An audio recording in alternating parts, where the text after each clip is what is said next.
Hello friend, मैं नवनीत एक बार फिर से आपका स्वागत करता हूं मेरे यूट्यूब चैनल के में। फ्रेंड्स, मेरी कुछ वीडियो में मेरे कुछ सब्सक्राइबर ने मुझसे पूछा कि वजाइनल सिस्ट को लेकर एक वीडियो बनाइए। तो फ्रेंड, आज की जो ये मेरी वीडियो है वो वजाइनल सिस्ट से रिलेटेड है। यानी कि अगर किसी महिला के योनि मार्ग में गांठ पड़ जाए तो उस गांठ पड़ने का कारण क्या होता है, ये गांठ कैसे पड़ती है और फिर इससे बचा कैसे जा सकता है, और लास्ट में हम होम्योपैथिक ट्रीटमेंट क्या होता है अगर आप किसी भी तरह का चीरा या टाका नहीं लगवाना चाहते और इन सारी चीज़ों से आप बचना चाहते हैं तो कौन से होम्योपैथिक ट्रीटमेंट आते हैं जिससे महिला की जो योनि मार्ग में उसमें अगर गांठ है तो वो पूरी तरह से ठीक हो जाए। तो फ्रेंड, चैनल पर पहली बार आए हैं तो चैनल को सब्सक्राइब करना ना भूलें। वीडियो आपको पसंद आती है, यूज़फुल लगती है तो आप इसको दूसरों के साथ शेयर करना बिल्कुल ना भूलें। चलिए शुरू करते हैं।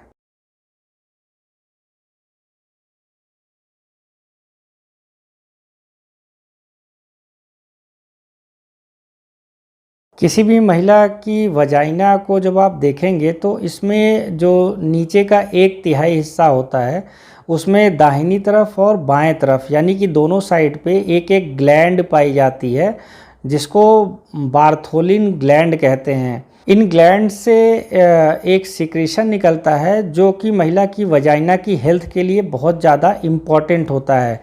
तो जो ये ग्लैंड्स होती हैं उसके 3 जो है प्रमुख काम होते हैं। इसमें जो पहला जो इसका इम्पॉर्टेंट वर्क होता है वो ये होता है कि ये महिला की वजाइना को क्लीन करके रखता है, तो उसमें किसी भी तरह का इन्फेक्शन होने से महिला बच जाती है। दूसरा जो इस ग्लैंड का काम है, इसमें जो सिक्रीशन होता है वो महिला की जो वजाइना होती है उसको मॉइस्ट करके रखता है। और तीसरा जो इसका इम्पॉर्टेंट वर्क होता है, ये इंटरकोर्स के समय महिला की वजाइना में लुब्रिकेशन जो है प्रोवाइड करता है जिससे महिला की वजाइना को किसी भी तरह का ट्रॉमा या फिर इंजरी नहीं होती। लेकिन कई बार कई कारणों से जो ये ग्लैंड होती है और उसके अंदर जो सिक्रीशन होता है वो ग्लैंड से बाहर नहीं निकल पाता और वजाइना में नहीं पहुंच पाता, और ये सिक्रीशन जो बार्थोलिन ग्लैंड्स है उसके अंदर ही इकट्ठा होता रहता है। और जब कोई महिला इसको देखती है तो फिर ये उसको एक मांस के टुकड़े की तरह लगता है, और इसी को जो है बार्थोलिन सिस्ट या फिर वजाइनल सिस्ट कहते हैं। जैसे जैसे ये सिक्रीशन बार्थोलिन ग्लैंड के अंदर बढ़ती जाती है तो बार्थोलिन ग्लैंड का जो साइज होता है वो भी बढ़ना स्टार्ट हो जाता है। और अगर ये जो सिक्रीशन है 3-4 दिन के अंदर फट कर बाहर नहीं निकला तो फिर जो बार्थोलिन ग्लैंड के अंदर इन्फेक्शन होने लगता है, और इन्फेक्शन होने की वजह से जो ये सिक्रीशन होता है वो कन्वर्ट हो जाता है पस यानी मवाद में, और जिसको वजाइनल एब्सेस या फिर बार्थोलिन एब्सेस के नाम से जाना जाता है। अब ये जो बार्थोलिन सिस्ट या वजाइनल सिस्ट होता है इसका कारण क्या क्या होता है, तो इसका जो पहला जो इम्पॉर्टेंट रीज़न होता है वो ये होता है कि महिला अनअवेयरनेस के कारण अपने जो प्राइवेट पार्ट है उसकी सफाई नहीं रखती। तो ऐसे में बहुत सारे बैक्टीरिया यहाँ पर ग्रोथ करने लगते हैं, और इसमें एक प्रमुख बैक्टीरिया इसेंशिया कोलाई करके है। इसके अलावा और भी बैक्टीरिया होते हैं जो महिला के वजाइनल एरिया के आसपास ग्रो करने लगते हैं। और इससे होता क्या है कि जो ये ग्लैंड्स होती है, ग्लैंड्स की जो ओपनिंग होती है जहाँ से सिक्रीशन बाहर आता है वो ओपनिंग ब्लॉक हो जाती है, और ब्लॉक होने के कारण ही जो सिक्रीशन होता है वो ग्लैंड के अंदर इकट्ठा होने लगता है और सिस्ट का फॉर्मेशन करने लगता है। कई बार महिलाओं की वजाइना में किसी तरह का ट्रॉमा हो जाता है या फिर इंजरी हो जाती है, जैसे टाइट पैंटी की वजह से अगर महिला की वजाइना में इंजरी हो गई तो इसके कारण भी कई बार ये जो ग्लैंड्स होती हैं बार्थोलिन, इनकी ग्लैंड्स की ओपनिंग जो है वो क्लोज हो जाती है। तो ऐसे में भी फिर जो बार्थोलिन सिस्ट है उसका फॉर्मेशन होने लगता है। तो ये 2 मुख्य कारण होते हैं जो बार्थोलिन सिस्ट बनने के लिए रिस्पॉन्सिबल होते हैं। बार्थोलिन सिस्ट से बचा कैसे जा सकता है, तो इससे बचने के लिए सबसे पहले महिला को अपने प्राइवेट पार्ट के आसपास के एरिया को साफ़ सुथरा रखना होगा जिससे कि उसमें किसी भी तरह का बैक्टीरिया का ग्रोथ ना होने पाए।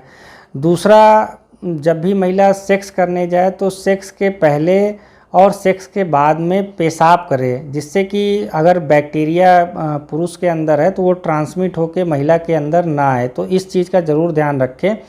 सेक्स करने के पहले और सेक्स करने के बाद में महिला को अपनी वजाइना को अच्छी तरह से साफ़ करना चाहिए और फिर इसको अच्छी तरह से ड्राई कर लेना चाहिए, जिससे कि उसमें किसी भी तरह का इन्फेक्शन का चांस ना हो।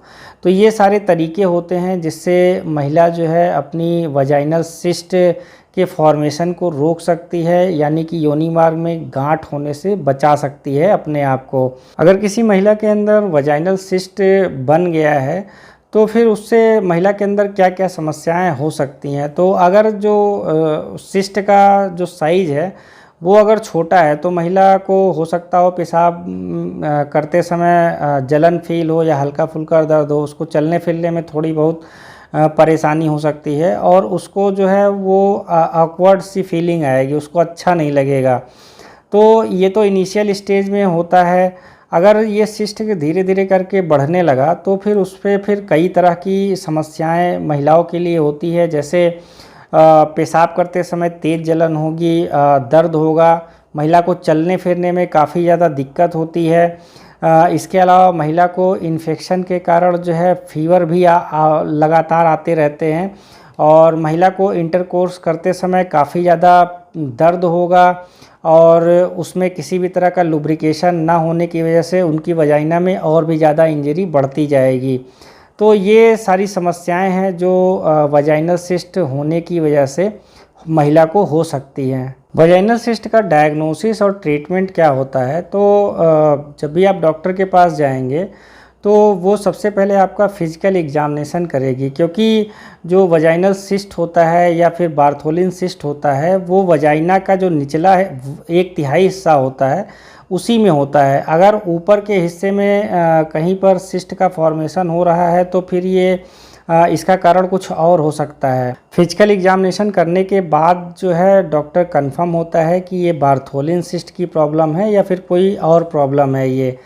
अब इसके ट्रीटमेंट के बारे में भी हम लोग जान लेते हैं। तो अगर जो सिस्ट है उसकी साइज़ काफ़ी कम है, आपको बहुत ज़्यादा उससे किसी भी तरह की परेशानी नहीं हो रही है, तो आप एक घरेलू उपाय कर सकते हैं। इसमें ज़्यादा कुछ नहीं करना है, आपको एक टब लेना है, टब में गर्म पानी लेना है और उसमें आपको बैठना है और ऐसे बैठना है कि आपको जो आपका जो प्राइवेट पार्ट हो, आपकी वजाइना जो है वो उस गर्म पानी में डूबी रहे और आपको दिन में ये 3-4 बार करना है, 15 से 20 मिनट तक करना है। इससे कई बार चांसेस ये होते हैं कि जो सिस्ट है वो सिस्ट जो है वो फट जाती है और जो सीक्रेशंस है वो बाहर निकल जाते हैं। तो इससे फिर पूरी तरह से जो सिस्ट का फॉर्मेशन हुआ रहता है महिला के वजाइना में वो ख़त्म हो जाता है और महिला पूरी तरह से ठीक हो जाती है। अब आप अगर एलोपैथिक ट्रीटमेंट नहीं करना चाहते हैं तो और होम्योपैथिक ट्रीटमेंट से आप ठीक होना चाहते हैं तो इसके लिए यहाँ पर मैं कुछ दवाइयों के नाम बता दे रहा हूँ। तो इसमें जो पहली मेडिसिन है होम्योपैथिक उसका नाम है मर्कसोल। तो अगर आपके जो वजाइनल सिस्ट है उसकी साइज़ कम है, आपको बहुत ज़्यादा दिक्कत नहीं होती, हल्की फुल्की चलने में दिक्कत होती है, हल्का फुल्का दर्द होता है या हल्का फुल्का पेशाब करने में जलन होती है, तो आप मर्कसोल की 3-4 जो बूंदें हैं वो दिन में 3-4 बार जो है आप इस्तेमाल करिए और लगभग 15-20 दिन तक आप इस्तेमाल करिए इसका, तो आपका जो वजाइनल सिस्ट है वो पूरी तरह से ठीक हो जाता है। दूसरी होम्योपैथिक जो मेडिसिन है उसको हेपार सल्फ के नाम से जाना जाता है और अगर महिला का जो वजाइनल सिस्ट है उसकी साइज़ बड़ी हो गई है, इसमें पस का फॉर्मेशन हो गया है, काफ़ी ज़्यादा महिला को चलने फिरने में दिक्कत हो रही है, पेशाब करने में काफ़ी ज़्यादा दिक्कत हो रही है, वो इंटरकोर्स नहीं कर पा रही है इसकी वजह से, तो ऐसे में वो इस होम्योपैथिक मेडिसिन का इस्तेमाल कर सकते हैं। 30 पोटेंसी वाली हेपार सल्फ का आपको इस्तेमाल करना है, दिन में इसका 3-4 बार इस्तेमाल करना है और 3-4 जो बूंदें हैं इसकी दिन में 3-4 बार लेनी है। तो 10 से 15 दिन तक जब आप इसका इस्तेमाल करेंगे तो आपका जो वजाइनल सिस्ट है वो धीरे धीरे करके क्योर होने लगेगा और पूरी तरह से ठीक हो जाएगा। इसके अलावा जो वजाइना में पस इकट्ठा हो गया है उसको निकालने के लिए एक और होम्योपैथिक मेडिसिन आती है जिसको सिलेसिया के नाम से जाना जाता है। ये भी जो है 30 पोटेंसी में ही इस्तेमाल करना है। 3-4 बूंदे दिन में 3-4 बार 10 से 15 दिनों तक अगर आप इसका इस्तेमाल करेंगे तो आपका वजाइनल सिस्ट है वो पूरी तरह से ठीक हो जाएगा। अगर किसी महिला को जो ये सिस्ट है ये बार बार हो जा रही है, एक बार वो ट्रीटमेंट लेती है ठीक हो जाता है, कुछ दिनों बाद उसको फिर से ये समस्या हो जाती है, तो ऐसी महिला जो है वो कैलकेरिया सल्फ नाम की एक होम्योपैथिक मेडिसिन आती है। 30 पोटेंसी में उसको लेना है और लेने का वही तरीका है, आपको दिन में 3-4 बार इसको लेना है और 3-4 बूंदे हर एक बार लेनी है, 10 से 15 दिनों तक लेनी है। तो जब आप इसका इस्तेमाल करेंगे तो आप देखेंगे कि जो आपको ये बार बार सिस्ट बन जाता है, ये बार बार होने वाली समस्या ख़त्म हो जाएगी। तो ये सारे होम्योपैथिक मेडिसिन्स अवेलेबल हैं मार्केट में जिसको आप यूज़ कर सकते हैं और जो आपकी वजाइनल सिस्ट की प्रॉब्लम है, वजाइनल जो सिस्ट है उसको पूरी तरह से क्योर कर सकते हैं, ख़त्म कर सकते हैं। आशा करते हैं आपको मेरी ये वीडियो पसंद आई होगी तो दूसरों के साथ शेयर करना ना भूलें। आपका बहुत बहुत धन्यवाद।